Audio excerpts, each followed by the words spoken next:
Welcome to the first in our series of 5 podcasts released throughout the Unlimited Festival at South Bank Centre. I'm Alistair Gentry, and over 5 episodes I'll be speaking to artists showing their work at the festival. For those who don't know, the Unlimited Festival is a biennial showcase of extraordinary work by disabled artists, taking place at the South Bank Centre in central London. On each episode of this podcast we'll focus on a different art form. Today we're focusing on audio-visual artworks, and we're speaking to Priya Mistry, Cheryl Beer and Emily Beanie. First, we spoke to Cheryl Beer about her artwork Can I Cyd, Empowering the Rainforests of Wales. Hi, my name's Cheryl Beer. I live in West Wales and I'm an environmental sound artist and composer. I work with the vascular system of trees, collating the visual and digital conductivity from beneath the bark and using this to compose music that's led entirely by the natural world. And I've honed that craft during the last year of my main commission with Unlimited in the rainforests of Wales. We have 5 enclaves of rainforest that still exist here in Wales and people are completely unaware of them.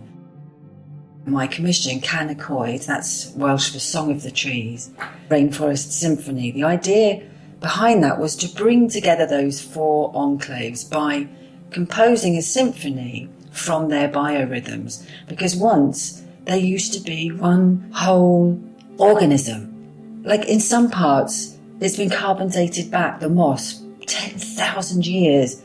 Another forest is in our Mabinogion, that's our oldest storytelling text. So it's not just culturally significant, it's globally ecologically significant, and I wanted the work to empower those rainforests to have their own voice. I'm really excited that the work is being screened at the South Bank Centre for the Unlimited Festival. Can you imagine? I'm here, I'm hearing impaired, I live quite an isolated life. I'm either in my office editing, in my studio, or in the forests or with nature. And now I have this piece of work that's going to be in the AV Theatre as an audio-visual piece.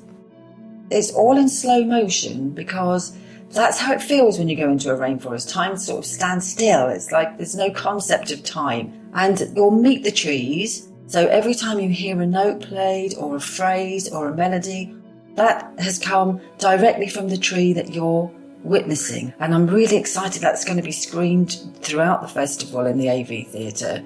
But also it's going to be available on the South Bank website. If you scan in through the QR code into Can I Cyd, you'll see the actual symphony, but then there are a collection of films that show you how to experience the sound through ways other than that traditional way of hearing. So through vibration, through sight, through other routes, other ways of experiencing it. Through the website, you have access through the Welsh language, English and British Sign Language.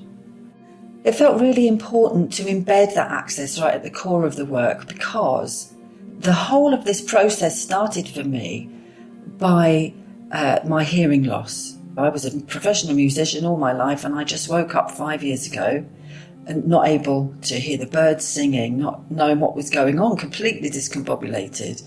And my hearing was replaced with tinnitus and hyperacusis, which is a sound sensitivity. And the only way I could feel connected to myself and to the world was by going into the woods that was opposite my cottage. And it gave me back a sense of being alive, really. It enabled me to stimulate all of my other senses. And it was from that route that I started to get more and more involved in environmental sound. And then when I got my hearing aids, I was able to make nature narratives for other people. And I worked in care homes for people that couldn't come out during the pandemic, creating their favourite walks through sound. And while I was outside, I thought, gosh, these hearing aids are a miracle. They're giving me back the artist that I am. What are they? What is the technology inside this hearing aid? And could it be the art itself? So the whole of Can I Cyd, Song of the Trees, working beneath the bark, started with the repurposing of hearing aid technology, training in spectral frequency, and then, through my main commission, being able to acquire other biomedical sensitive sound equipment that has enabled me to create the work. So there have been challenges during the work. The first was the physical challenge of actually being in a rainforest, because I'm a woman in my 50s. I'm not the fittest I've ever been. I'm at the tail end of my menopause, and suddenly I'm climbing mountains and climbing up trees and having a life that kind of released the child within. I did have quite a nasty fall at one point and broke my foot. But actually, the Coed Cadw, the Woodland Trust, are working with the forests to make them more accessible. During the work, every day, I told people about it on my Facebook page. And my Facebook page just grew and grew and grew. It's kind of transformed from a commission, in so much as even yesterday I found out that the Welsh Government are taking it to the Commonwealth Games. Who would have thought? I could never have imagined that work would have such amazing outcomes. And of course it's a challenge, because it's a great deal more outcomes than I expected, which is just magnificent to be able to build this platform for the rainforests of Wales to actually be able to speak their own voice, but also as a disabled artist to be breaking that glass ceiling, really being visible through the work. The Welsh rainforests are a lesson in life. They're absolutely magical. When I walked into the first one, there was a mother oak tree with her arms outstretched, come on in. And beneath her was a fallen part of her branches, or maybe it was a huge piece of wood that had fallen from her. And it looked dead on the floor. And in the cracks of each of those pieces of wood, acorns had embedded and were hatching like little chicks, thousands of them. And I've worked very closely with scientists and ecologists. And Kirsten, who was my contact at Coed Cadw, and that's our branch of the Woodland Trust, I asked her, how can these little acorns be growing in a dead tree? How does that work? And she said the oak tree behind is feeding that dead tree with all the nutrients that those acorns need. Now, that completely blows out of the water any kind of theories about life, doesn't it? Life and death. We see life and death as a dichotomy. But here, in the rainforests of Wales, we learn about the real true matrix of the life cycle, how death itself gives life. And that is life-changing, to experience that kind of intimacy with nature. 100 years ago, only 100 years ago, we as human beings in our wisdom flattened half the rainforest to create a nuclear power station. This is what we were doing to our rainforests, and this is my point. If people don't know that they exist, how can they nurture them? I hope my work is a love letter from the trees themselves for people to fall so deeply in love with the rainforests that they want to take care of them. I can hear myself talking to you today with this kind of inner strength and confidence that I didn't have a year ago. A year ago, I really didn't believe that I could be the artist I am 12 months on, and my main commission has changed my life. I actually remember being quite tearful in one of my interviews, because the fact that people could see in the work things that I actually couldn't see, and that's still happening. And I think that's really important to be honest about that, because if you're at home listening to this and you're a disabled person in the way that I am, you feel perhaps in the way that I did, confined by that. There are ways in which you can work with your disability to reframe your life. And that's what's happened for me in this last 12 months. And now my work is coming to the South Bank Centre in London. If you'd have told me that a year ago, I wouldn't have ever believed it. So I feel proud to stand up and say, I am a disabled artist making quality work that makes social change. And I wouldn't have had the strength to stand up and say that a year ago. Thanks for speaking to us, Cheryl. Next, we spoke to Priya Mystery about her work, The Empire's Old Clothes. Can you just introduce yourself and what kind of work you make as an artist? My name is Priya. I work under the name What's the Big Mystery. My full name is Priya Mystery. I'm a multidisciplinary practitioner, which means I work across performance and visual art, straddling live art along the way. My background and training is in dance, theatre, film, photography, and visual art forms. I'm also a socially engaged arts worker and a sort of curator, producer, programmer part of the time.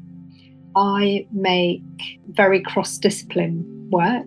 It's often very performative, whether that's me performing or me working with other performers. My work is in part about intersectional identity, which may cover things to do with race, disability, queerness, feminist politics, and where those things intersect with the world. I'm often referencing my own experiences within that. So there's often an autobiographical element, but there's also broader research that I do that gives historical context and information. I work a lot with visual vocabularies, objects and props.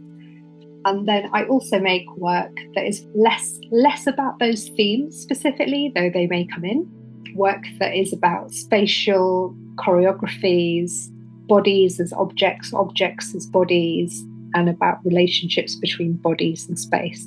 Can you tell us the name of the work that we're here to talk about today and try to describe it to somebody who won't be able to see it? My work is called The Empire's Old Clothes, and it's a short, non-linear narrative film about colonialism. It's about the British, the idea of being British or the British experience, and what it means to have been colonised and what it means to imagine a different kind of future as well.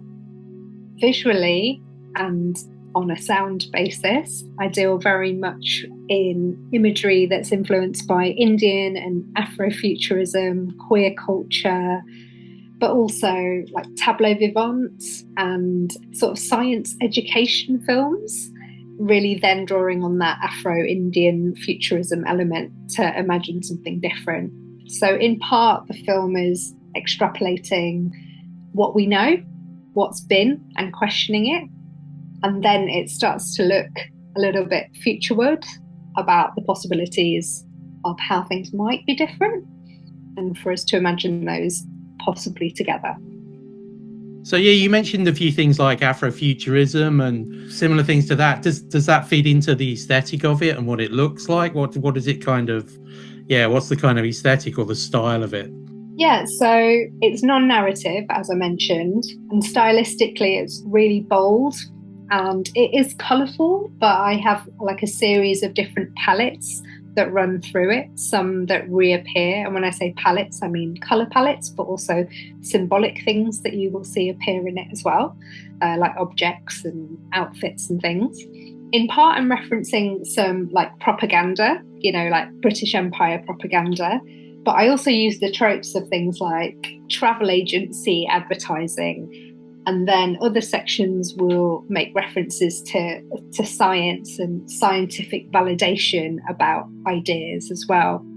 And so there's this very sort of science museum, authoritative voice style that I'm drawing from, but I'm flipping all of these as well.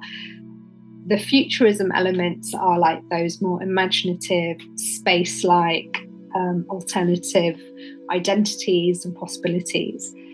Visually, there are really distinct palettes through the film. They draw on the tropes of very particular genres and styles.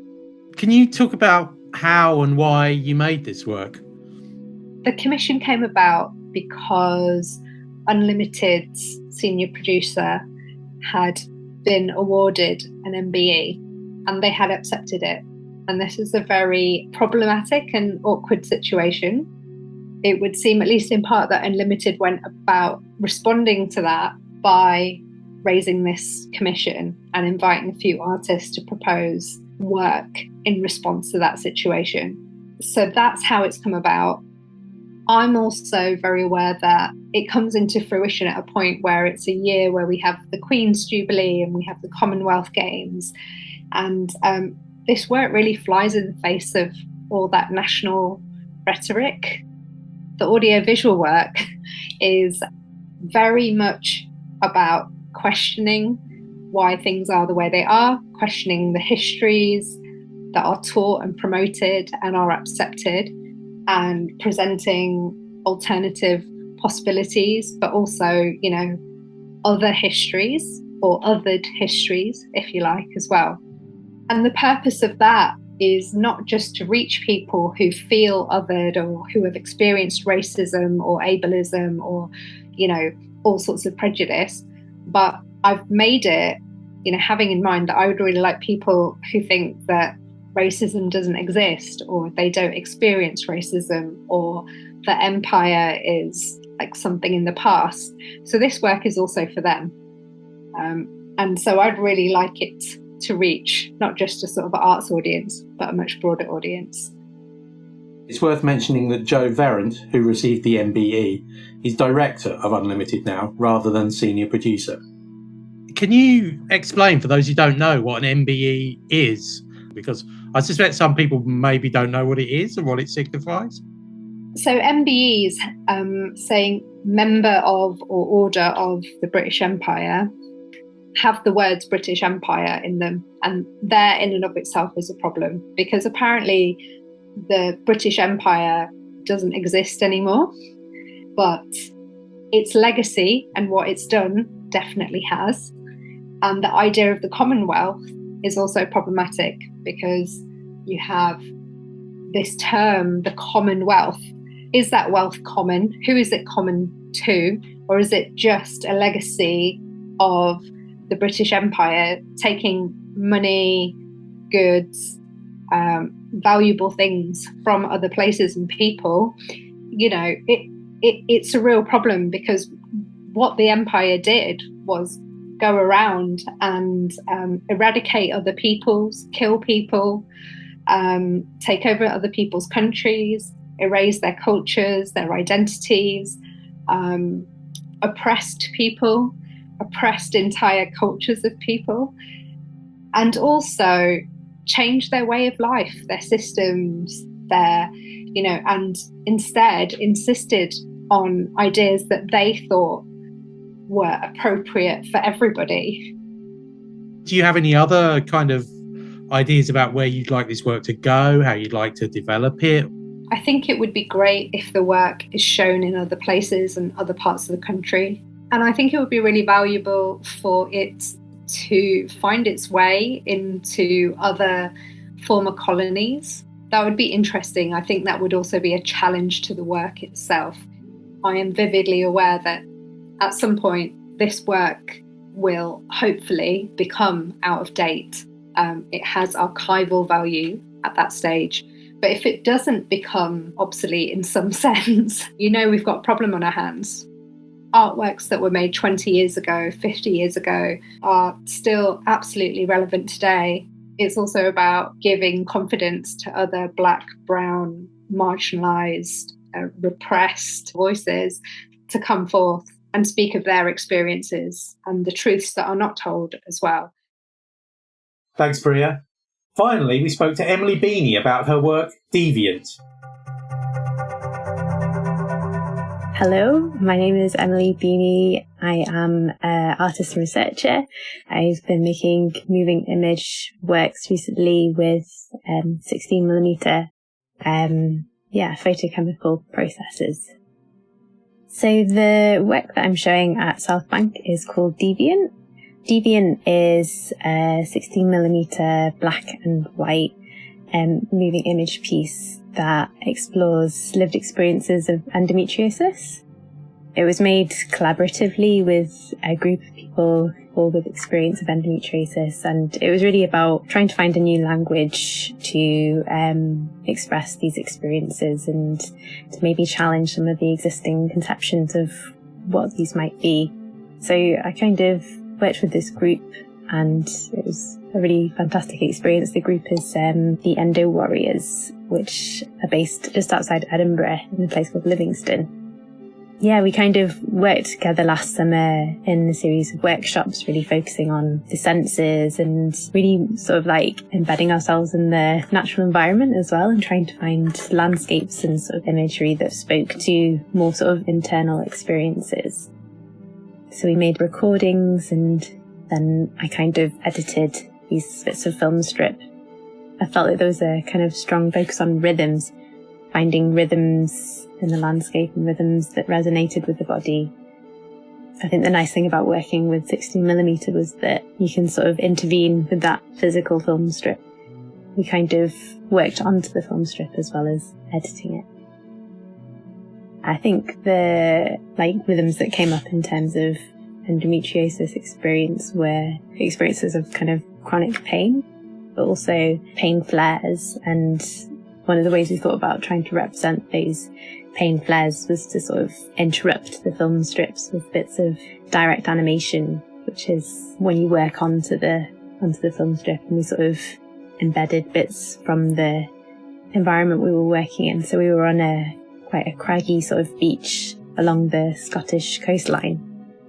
There was lots of amazing textures and things that really spoke to those sensations that were going on in the body. It was nice to be able to bring that into the film in a really sort of physical way as well. I guess that's one of the nice things about working with film. It's got its own sort of lived experience as well. It's a very sort of tactile process. At the South Bank Centre, it's going to be projected, so it's a black and white film that's roughly 15 minutes long. It sort of begins with this very rugged coastline, and you begin to see parts of the body, which is highlighting, I guess, how the body can sit in relation to these spaces in very uncomfortable ways, but also finding moments of rest within these spaces as well. There's moments where there's like a lot of activity, so maybe like hands making marks onto stones, breaking down bits of material, but then there's also moments of rest within the landscape. Yeah, that felt like a really important part of the process. Rest and care and access. When we were filming, there was things to take into account. There was the access requirements of us all as a group, but also the natural environment. The sea was coming in, the sun was going down, and the camera itself is like a wind-up camera. Each shot is no longer than 30 seconds. The way that the film is sort of set out is trying to accommodate all these different rhythms and different pacings of those. So some very slow rhythms of the tides moving, and then rhythms of the body as well. So it's also going to be available to watch online, so it's going to be streamed. I was led to using 16mm. Well, I'd been drawn to the idea of the filmic body, and the project was really about trying to represent embodied experiences. And so the idea that you could kind of, I guess, have this very intimate connection with the film to be able to lead it on a journey, I guess. It felt like it very much resonated with the project. The title came very early on, so I was thinking about deviance. I think 16mm feels like a very deviant filmic process. It's very much got its own ideas about what's going to happen, and I think there's a lot of unpredictability. I quite like that. I felt like that also sort of resonated. It's not something that you can make hundreds of copies of this film strip. Every time it tells its story, it's another new experience for the film, and that experience is marked upon the film strip just by the very process of going through the projector. I think it also kind of spoke to the sort of emotional labour that's involved in sharing these stories. I originally wanted to maybe create an installation or something where the film just kept going round in a loop, but the loop would have been absolutely enormous. It's still one that I'm trying to work out the practicalities of. Making the artworks has challenged me as an artist in the sense that it's my first experience of working with a group collaborating on this sort of scale. It's felt like a really positive experience in learning how to actually collaborate and see everyone as sort of contributing active agents, like we're all artists in this project, we're all contributing to a shared vision. It was really lovely actually when we were doing the workshops. I began by giving these provocations to think about, but by the end of the day, everyone was sort of putting forward provocations for the group, a process that felt very much like it was unfolding and being directed by everyone. That was a big sort of learning curve, really, like when to step back and when to step forwards. Yeah, it was like a great opportunity to collaborate with the Endo Warriors, but I also had the opportunity to collaborate with Amble Scoos, who's the sound artist, who put together like a fantastic soundscape for the work to go along with voiceover, and Rachel Drazik, who's a movement director, who was really helpful in terms of working in landscape, working with movement and capturing expressions of embodied knowledge, which was really sort of essential. And then in terms of the filming itself, Lydia Bilby, who's like an analog queen, was so helpful in terms of all these analog learning curves that I came across. Quite early on, we were thinking like, who needs to see this? I think the answer was pretty much everybody that they were thinking of. Part of the plan is to kind of share the work locally with the communities around where the group are based. Also thinking more in terms of like policy and government and trying to get some of these sort of policy makers to be aware of the film as well. In terms of future plans for the work, the Endo Warriors, a big part of what they do is awareness raising. So continuing to collaborate with them, continuing to share the work with audiences as far and wide as possible. Yeah, it's been a really good experience. Thanks for talking to us, Emily. On this podcast, we've heard about some of the audio-visual works at the festival. Some of this work will be available remotely, so if you can't get to the festival physically, head to the Unlimited Festival page on the South Bank Centre website. There's a link in the description of this podcast. Thank you for listening, and we'll be back to speak to 3 more of the brilliant disabled artists who are presenting their work at the festival. Join us then.